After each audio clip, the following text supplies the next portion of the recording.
Hello everyone, welcome to my YouTube channel let's study साथ साथ।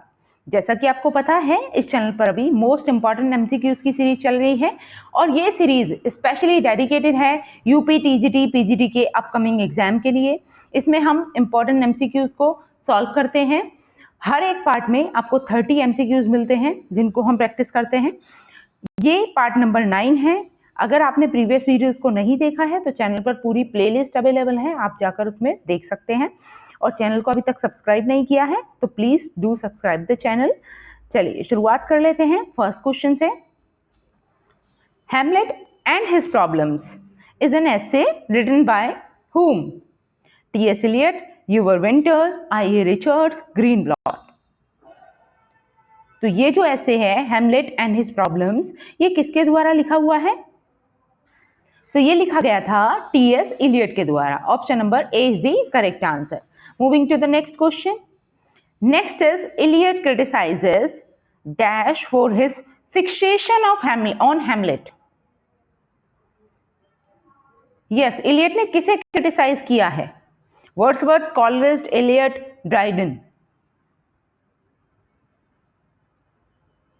Right answer is Coleridge. Option number B is the correct answer.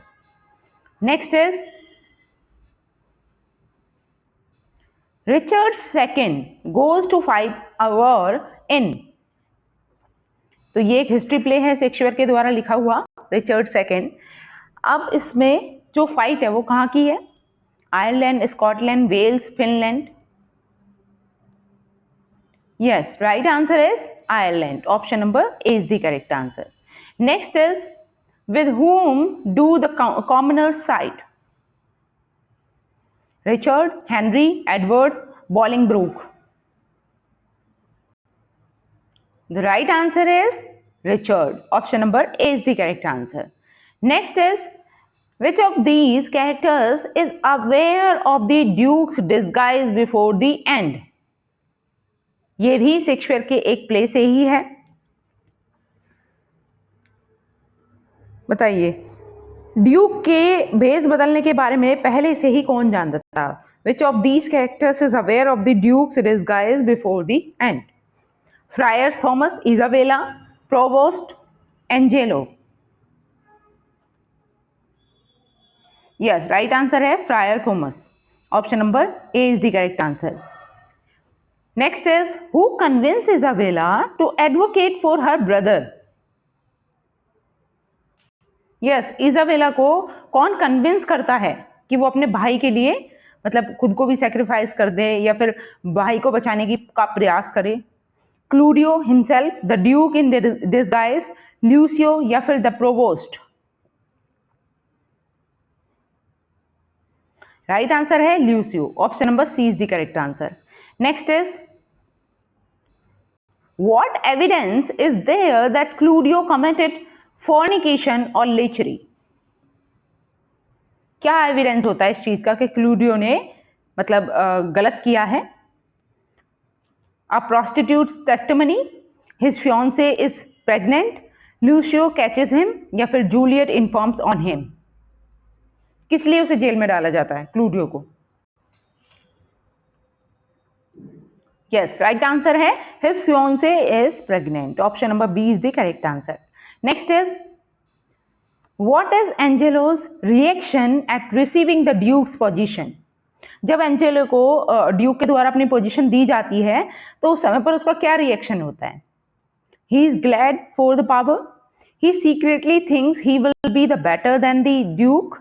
He is humbled by the power. He doesn't want the position.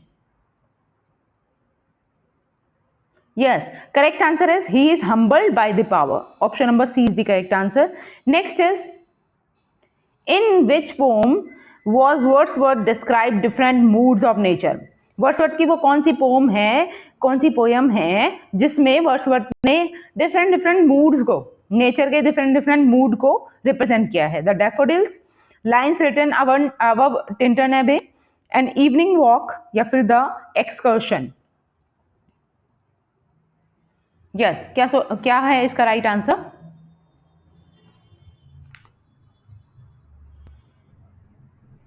Yes, जैसा कि आप जानते ही हैं, इन्हें nature poet कहा जाता है वर्ड्सवर्थ को, ठीक है, रोमांटिक पोएट कहा जाता है। कॉलरिज के साथ मिलकर भी इन्होंने एक बहुत ही एक मतलब कह सकते हैं बहुत ही फेमस वर्क लिखा, लिरिकल बैलड्स, 1798 में जो पब्लिश होता है।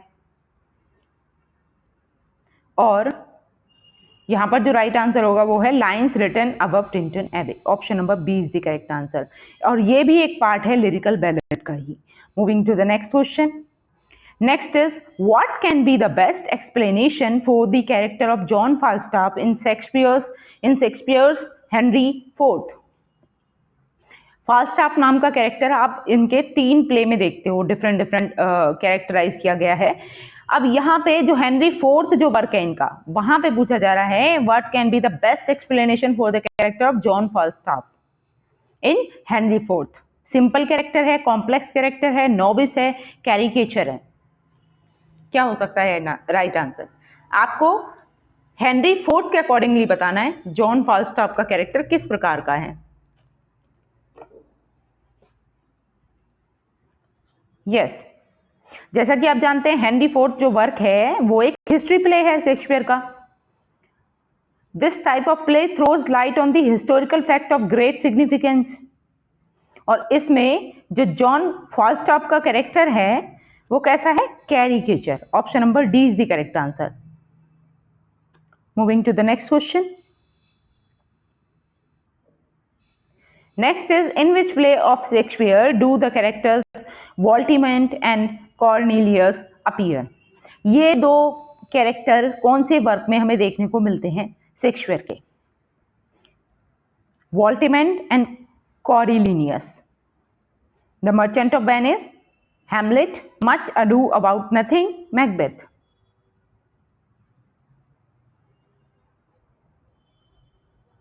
Yes.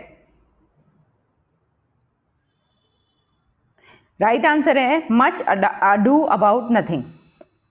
ठीक है, option number C is the correct answer. Next is, point out the figure of speech in the following line.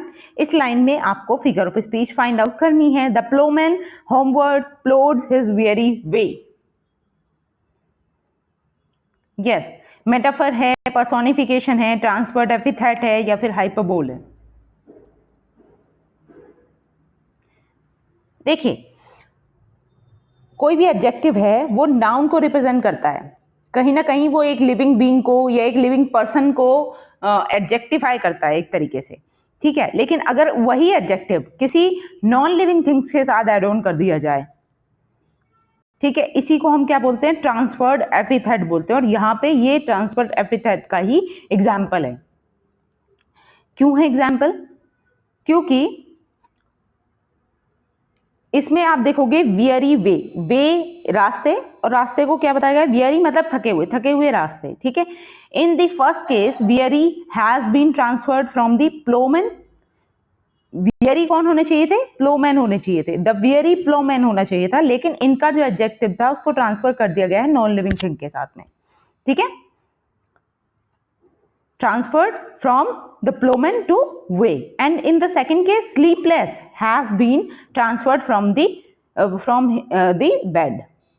Next is, to which character in Shakespeare's Hamlet does the following description apply? The tedious vizier who meddles his way to his doom. Yes, Hamlet जो work है Shakespeare का, उसमें ये जो particular line है वो किसका description है या किस पर अप्लाई होती है? The tedious wiseacre who meddles his way to his doom. Yes, Claudius, Hamlet, Polonius, Rosencrantz. Right answer है क्लूडियस, ठीक है। ये जो लाइन है वो क्लूडियस को रिप्रेजेंट करती है। Claudius is the villain of Hamlet. He murdered the father of Hamlet and married his mother. At last both Hamlet and Claudius fought with each other and were killed. Next is, point out the figure of speech in the following line. Life, sorrows, sit and weep. इसमें कौन सी figure of speech होगी? आप clearly देख पा रहे होगे कौन सी है। पर्सोनिफिकेशन है, सिमली है, पन है, ऑक्सीमोरोन है? Yes, Life sorrows, sit and weep is an example of personification. Sorrow has been personified, and we know well that this word is abstract noun, and an abstract noun has no form, stature, but in this line, sorrow has been made sit and weep.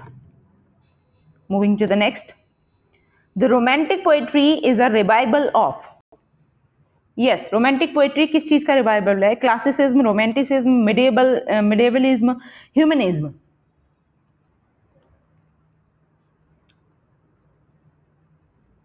Yes, it is the revival of classicism. Option number A is the correct answer. As we well know that the first romantic period was Elizabethan era. In between these two epochs, there were a lot of changes, but with the publication of lyrical ballads in 1798, the romantic traits were revival. और ये किस चीज का revival है? Classicism का. Next is the rest is silence. These are the last words of. किसके ये last word होते हैं? Before his death in Shakespeare's play. Caesar, Macbeth, Hamlet, Lear, यानी King Lear. Yes, the rest is silence. ये last word किसके थे?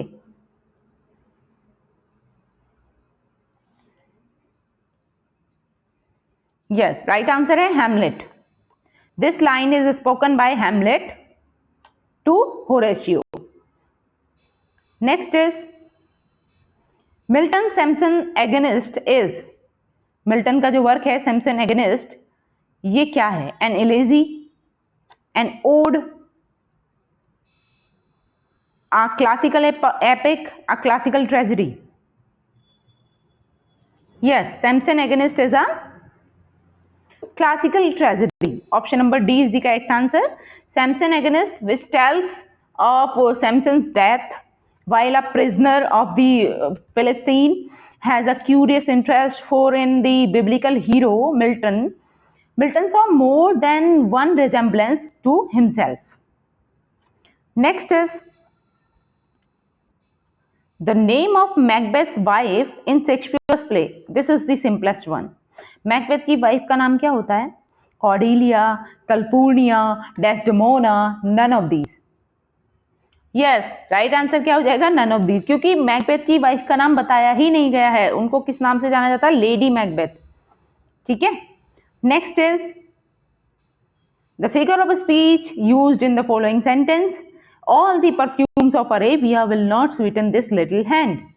इसमें कौन सी फिगर ऑफ स्पीच है? एंटीथेसिस है, ऑक्सीमोरोन है, हाइपरबोल है, सिनेक्डकी है. Yes, right answer is hyperbole. जब चीजों को बहुत ज्यादा बढ़ा चढ़ाकर कहा जाता है, ठीक है, तो उस सिचुएशन में हाइपरबोल फिगर ऑफ स्पीच होती है.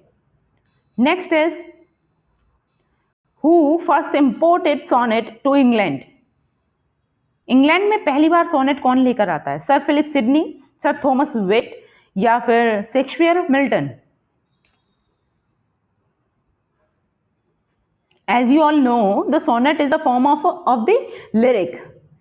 आप कह सकते हो it is a very short form of poem, only 14 lines of poem, and of all its form, it is most carefully ordered and bound by definite rigid rules. और इसको लाने वाले कौन थे? Sir Thomas Wyatt. Option number B is the correct answer. Next is O God how weary stale and unprofitable seems to me all the uses of this world. Which of Shakespeare's tragic heroes utters these words. ये कौन सी tragedy से है Shakespeare की, और कौन से tragic hero ने कहा है? Hamlet, Macbeth, Othello, king Lear. Yes, this is the famous soliloquy of Hamlet. Option number A is the right answer. Everything seems to him useless, so he utters this. The play Hamlet is famous for his soliloquies. Next question is, in the phrase thy seed shall bruise our foe, the seed refers to, यहाँ पे seed का meaning क्या है ये आपको बताना है. The tree of knowledge, Adam, Cain and Abel, या फिर जीसस क्राइस्ट. सीड किस चीज को रिप्रेजेंट करता है?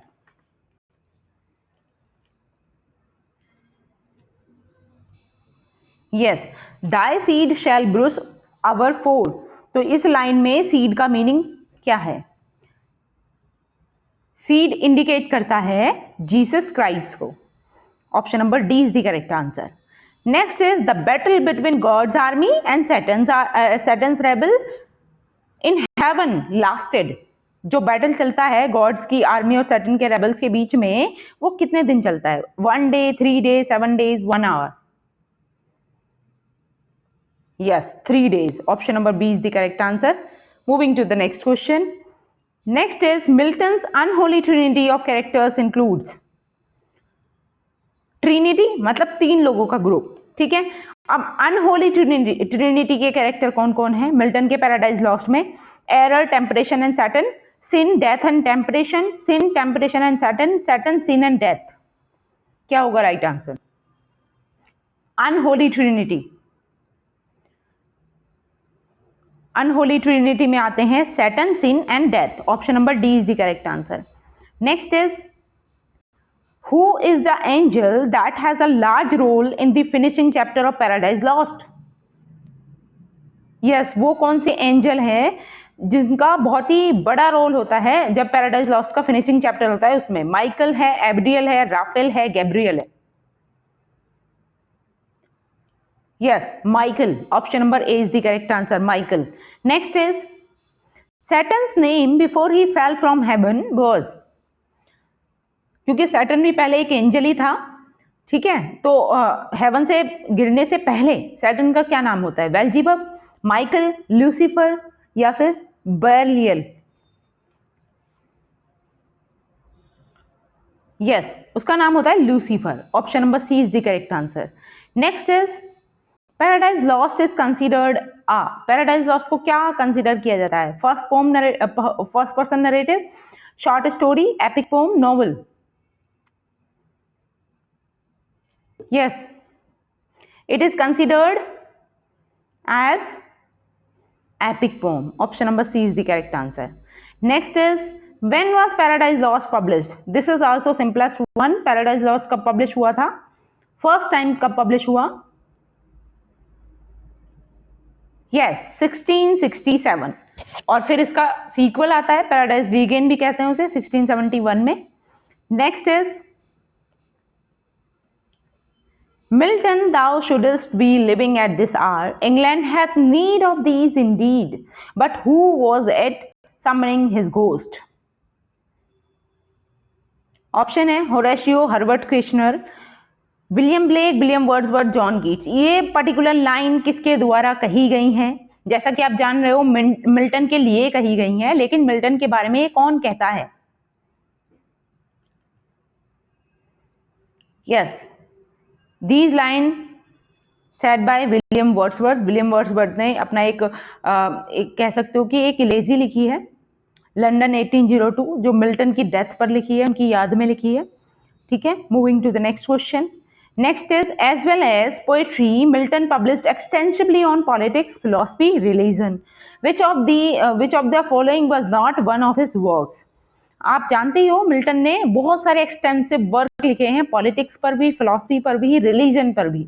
अब इनमें से कौन सा वर्क मिल्टन का नहीं है? Of Prelatical Episcopacy, the likeliest means of remove hirelings from the church, of practical exorcism, doctrine and discipline of divorce? कौन सा वर्क मिल्टन का नहीं है? तो ध्यान रखना है of practical exorcism. Option number C is the correct answer. It is not written by John Milton. Okay then, आज के लिए हम इतना ही रखेंगे। आई होप मेरी वीडियो आपको अच्छी लगी होगी, और अगर वीडियो अच्छी लगी है तो आपको इसको लाइक करना है, शेयर करना है, अपने सजेशंस आप कमेंट बॉक्स में लिखकर बता सकते हैं। मिलते हैं इसके नेक्स्ट पार्ट में, तब तक के लिए thanks for watching, keep learning and keep supporting me. Thank you.